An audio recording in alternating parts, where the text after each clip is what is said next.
Buenas noches.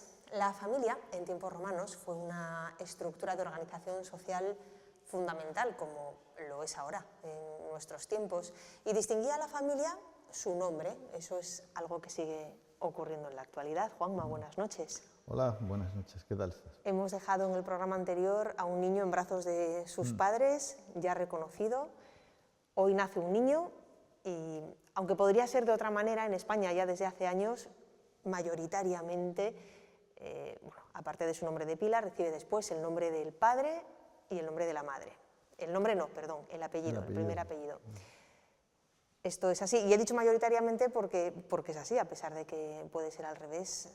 No llega al 1% de parejas las que se alejan de esa manera de proceder durante tantos años. Sí. Y entonces... Bueno, eso que hacemos nosotros tampoco ocurre desde siempre, ¿no? Es decir, el tema de los apellidos y todo eso. De hecho, nosotros somos, digo nosotros, en nuestro país, somos un poco raros en el mundo porque utilizamos el apellido de la madre, del padre y de la madre. Pero en los países anglosajones eso no ocurre, solo utilizan el del padre. Y más, la mujer pierde su apellido en esos países. Cuando hablamos de países avanzados, no necesariamente tan avanzados en ciertas cosas, sí es cierto. En Estados Unidos, o sea, tú tienes que, cuando te casas como mujer, tienes que cambiar. Yo a veces digo, esto tiene que ser un poco complicado, porque ya no te llamas como te llamabas, ¿no?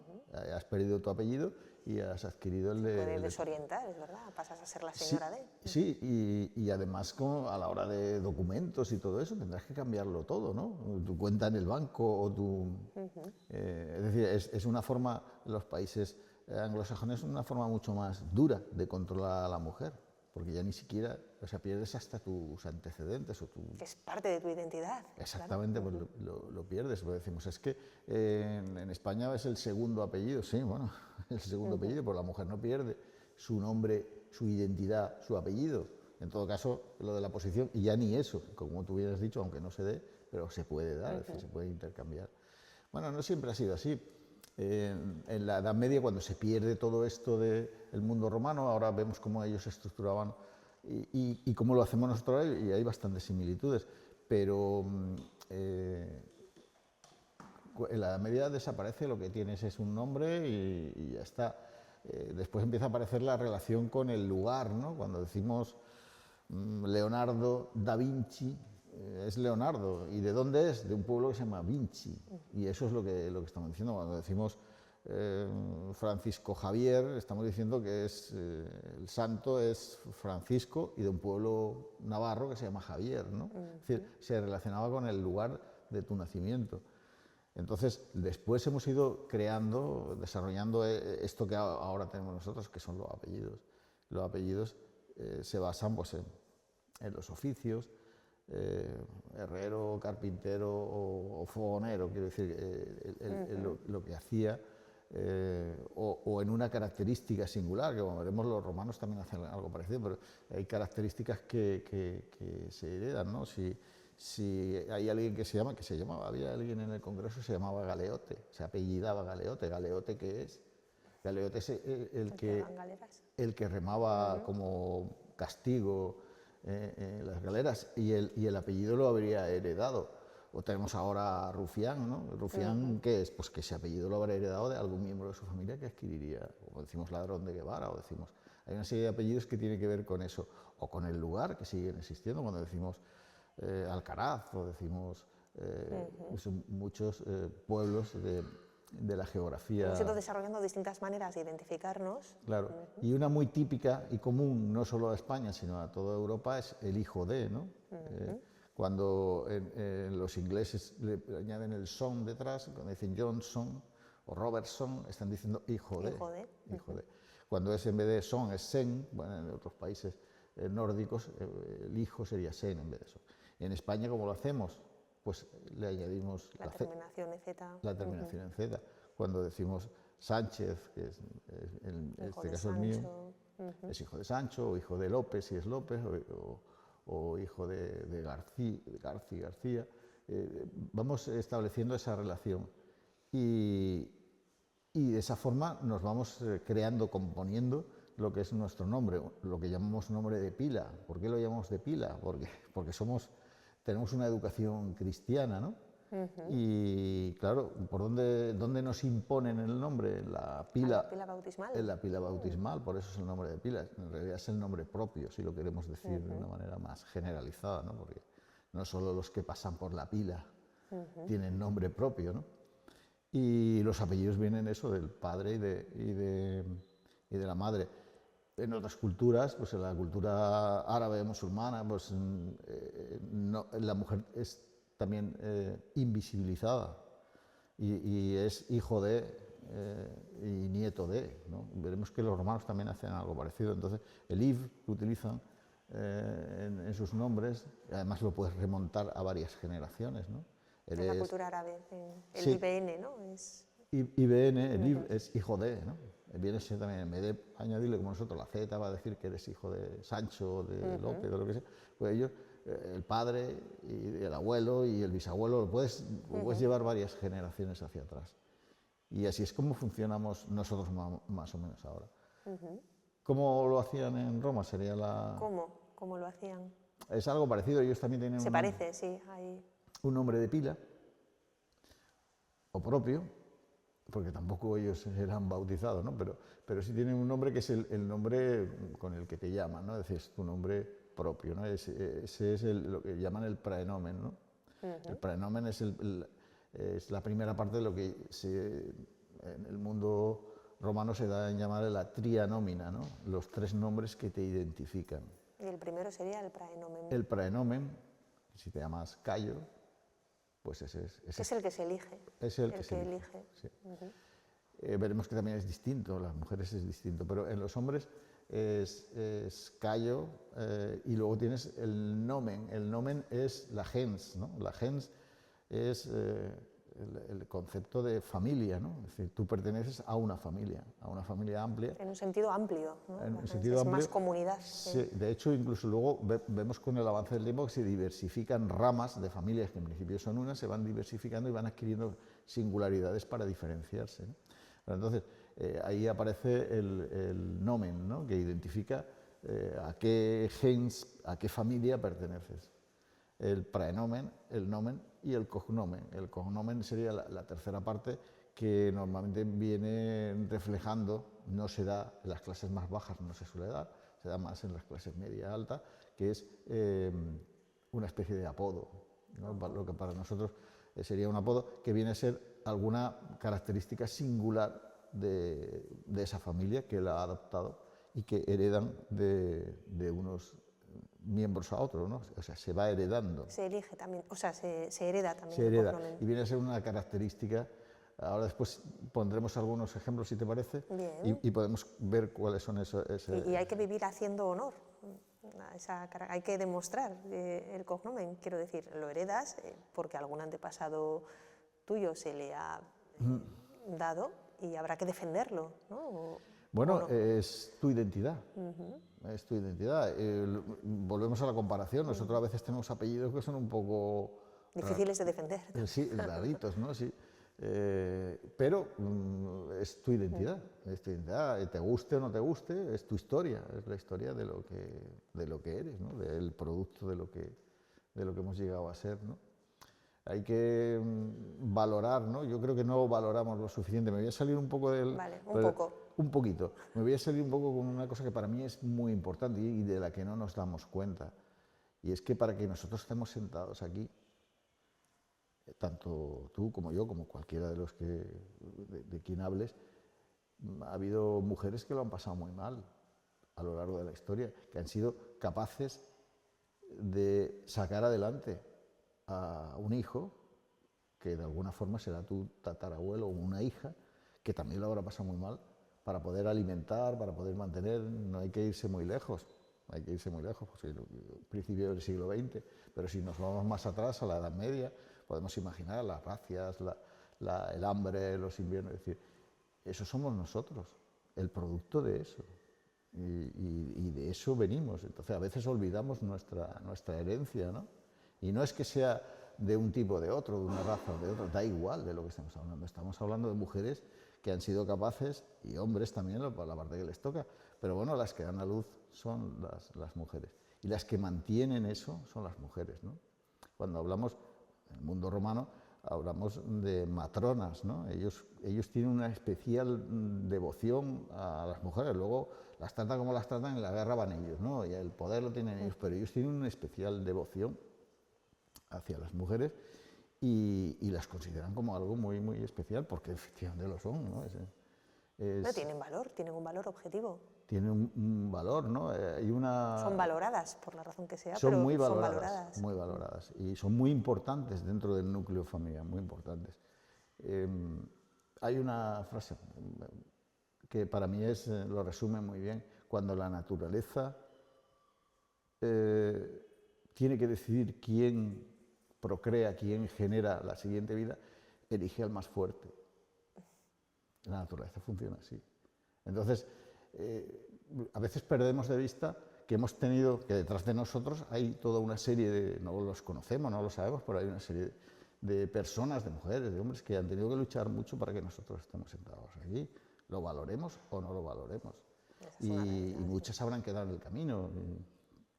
Es una cosa para mí trascendental, ¿no? Cuando hablamos de la esperanza de vida, cuando hablamos de lo difícil que es sacar, te decía, no hay que irse muy lejos, nuestras abuelas o bisabuelas, pues eso, tenían un número de hijos muy grande porque muchos de ellos se quedaban en el camino. Y el contexto sanitario en el que daban a luz, pues claro, lo que había, dejaba tanto que desear que... El dolor, los umbrales de dolor. Nosotros ahora somos muy delicados, entre comillas, ¿no? O sea, nosotros tenemos acceso a un mundo de medicamentos que no existía directamente. Un simple dolor de muelas te podía llevar por delante. Pues sí que nos hemos ido del tema, Juanma. Sí, sí. Has comentado antes, cuando hablábamos ya te lo he dicho que me iba de cómo se nombraba a la familia, que en el caso de las mujeres era distinto. Y creo que lo has dicho ya a la hora de elegir el nombre de pila, ¿puede ser? Claro, porque las mujeres no tienen nombre de pila. Oh, directamente. Directamente. No tienen nada que las signifique al margen de la familia. Al margen del padre. Al margen del padre. Del padre, normalmente. También estamos hablando de un periodo de historia muy largo, estamos hablando de 1000 años, entonces no siempre ha sido así, las clases sociales también varían, hay diferentes etapas y diferentes formas, ¿no? Pero el modelo estándar es el utilizar el nombre, el praenomen, el nomen, para ser más exacto. El prenomen es el padre, pues tiene su... El prenomen es el nombre de pila. El nombre del padre, pero el nomen, que es el de la familia, poniéndolo en femenino. Ajá. Entonces, si tu familia es la familia de los Julios, pues tú eres Julia. ¿Vale? Y entonces, si eres hija única, pues coges también en femenino el cognomen. Y si sois varias mujeres, pues se les va numerando. Prima, segunda, tercia. Porque repiten, claro, repiten nomen claro, y cognomen. Claro, entonces ya no se le pone, sino que... Pero también lo de... Eso ha variado un poco, ¿eh? Sí, no, pero también en los hombres es muy común, hay hombres póstumos, ¿no? Es un nombre es un praenomen muy común, pues que son hijos, su padre ha muerto antes de que ellos nacieran, o el llamarlo sexto, ¿no? Sexto también es un nombre que tiene referencia para un hombre y es la posición en la que no te complicas más, el número en que nació. No es solo una cuestión de hombres o mujeres, se utiliza en los dos casos. Tu tría nómina podría ser Juan Sánchez, Romanófilo. No, ya solo tendría, aunque también hay casos en los que se dan un segundo o más extenso, pero en general pues sería el praenomen sería el Juan Manuel y el nomen sería la familia Sánchez, ¿no? El hijo de. Y ya pues... Cognomen no tenemos. No tenemos, tendríamos que tener algún tipo de apodo, que hay apellidos que hacen referencia a los apodos. Pero ya no en ese sentido, no en el sentido romano, sino simplemente pues, por alguna característica, lo que decíamos antes de Galeote o Rufián o Peñalver, ¿no? O, en fin, que son cosas que se heredan por alguna razón, ¿no? Peñalver. Peñalver serían peñas blancas. Ajá. Tiene alguna relación con algo que algún antepasado tuyo ha tenido o ha dejado de tener, ¿no? Siempre tiene alguna relación con lo que decíamos antes de los oficios o de cualquier otra cosa de estas, ¿no? Y Vuelvo al niño, del final del programa anterior, del principio de este, reconocido por su padre, nombrado, ¿se registra? ¿Qué se hace? No. Sí, Sí, se registra. Sí. Los romanos tienen registros de todo. Ellos sí tienen, la Edad Media se pierde todo eso, pero ellos sí tienen una serie de libros que van registrándolo todo, ¿no? Y todas las familias, y todos los hijos, y todas las adopciones, y todos los matrimonios. Normalmente, y las herencias y todo esto, normalmente se depositan en el templo de las vestales. Las vírgenes vestales son las que cuidan, y nos volvemos a salir del tema, ya hablaremos de las vírgenes vestales, son las que cuidan el fuego sagrado. El día que el fuego de Roma se apague, Roma caerá. Entonces, para ellos es muy importante mantener ese fuego sagrado, y son esas mujeres las que se dedican solo a eso. Pero, como tampoco ese es un trabajo muy denso, pues todo el mundo las utiliza como notarios. Y entonces ahí es donde almacenan toda la información de familias, de herencias, de todas estas cosas. Y entonces ellas guardan como una especie de control de todo eso.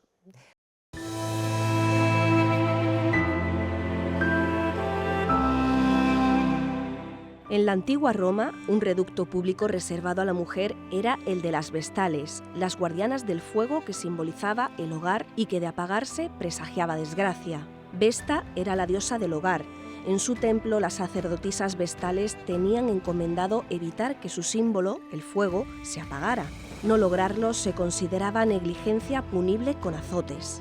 Las sacerdotisas vestales tenían además obligación de castidad. Habían dejado atrás la autoridad del pater familias para convertirse en hijas del Estado. Una relación sexual con cualquier hombre era incestuosa. Su castigo, el enterramiento en vida en una cámara subterránea. Pese a lo que pueda parecer, disfrutaban notables prerrogativas. Ningún hombre tenía autoridad sobre ellas. Disponían de sus propios bienes. Su persona era inviolable y herirlas merecía la muerte del agresor. ¿Cuánta gente vive? Bueno, hemos pasado muy de soslayo por el concepto de gens, que por cierto, a mí cuando has hablado de que a veces hay ramificaciones, pues de ahí vendrá el árbol genealógico, ¿no? Es una pista muy... Claro. Genealogía vendrá de ese concepto. Claro, genética, son dos palabras que los genes, todo esto viene de gens, de gens como ese concepto de familia. Te iba a preguntar, porque nos queda ya poco tiempo, algo muy básico. ¿Quién vivía en la casa familiar? O sea, hemos hablado de la gens, la familia en el sentido amplio, entiendo que incluye ahí pues eso, los tíos, el árbol completo, pero en la casa del pater familia, el padre, la idealmente madre, el padre, hijos, la madre, los hijos y los esclavos. Y los esclavos. Sí, ese es los clientes, que en otro programa hablábamos de los clientes. Los clientes son la gente que están relacionadas, por ejemplo, pues si tú liberas a tus esclavos, pasan a ser clientes tuyos, o si tú has hecho algún tipo de trato, de pacto, de conquista incluso, ¿no? Ahí, pues pasan a ser clientes. Y entonces, pero eso no es la familia, eso son la gente que te acompaña en tus momentos más buenos, más malos, te vota si hay elecciones, ese tipo de cosas. Pero lo que es la familia, el núcleo familiar, es el que hemos dicho. La nodriza, por ejemplo, que también la sabía, no es parte de la familia ni vive en la casa. Si es una esclava, sí, si no, pues no, depende. No necesariamente. Claro, no necesariamente. Pero normalmente si es una familia pudiente, los hijos los crían las esclavas, nodrizas, en fin.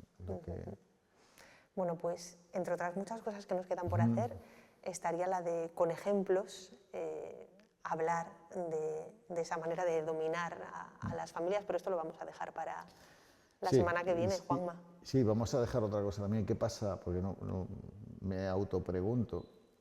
Hemos dicho antes que el niño se pone en el suelo. ¿Qué pasa si el padre dice que no? Si dice que no es ¿Qué suyo? pasa con ese niño?